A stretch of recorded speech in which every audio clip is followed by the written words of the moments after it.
Bueno, prozesu luzia izan da, argitzeneko prozesu guztia bezala.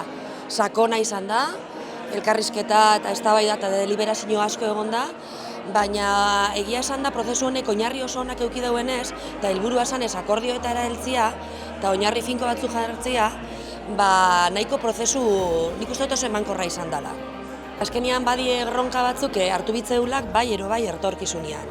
Eta adibidez gure partetik instituzio publikoak beraiek gu bakarrik ezin dugu hauen. Hauen bieda herritarrekin, eragileekin eta enpresa pribatuekin, danok batera inbioz, konplejuak dira eta eragiten dauen norberaren bizitzan bebai aldaketak eta eztabaidak eta horregatik oso garrantzitsua da ezberdinen artean adostasunetara heltzeko prozesuak lantzia. Ez etorri naiz, jakiteko mandatu organoak ze erabaki hartu dituen jakiteko. Bai ikusi dut mandatu organoak ardura sartu duela ekimena.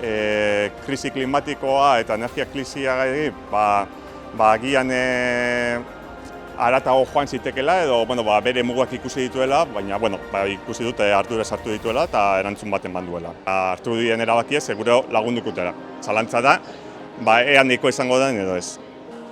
Gaurko eguna bizi dut ilusio pixkatekin, baita eszeptika xamarra deba naiz, Bagizu, hankak beti lurrian eukitzekoa naiz, eta oindala 6 hilabete hasi ginen prozesu honen lanketa da nahitzen, uste dut hasiera bakarrik besterik ez dela, prozesua luzia izango dela, jaso ditugun gomendizuen erantzunak, nik behintzat oin positiboki baloratzen ditut eta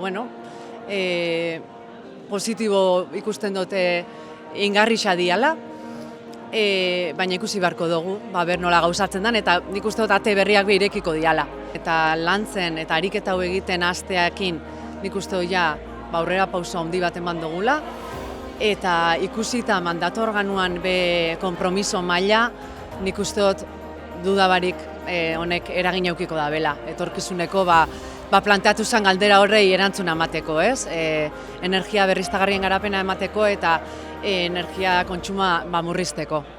Hainbat bileretan joan gara gomendio bakoitza aztertzen eta elkarrizketa bidez, guztion iritziaz batuz, joan gara zehazten kasu bakoitzan dagokion erantzuna.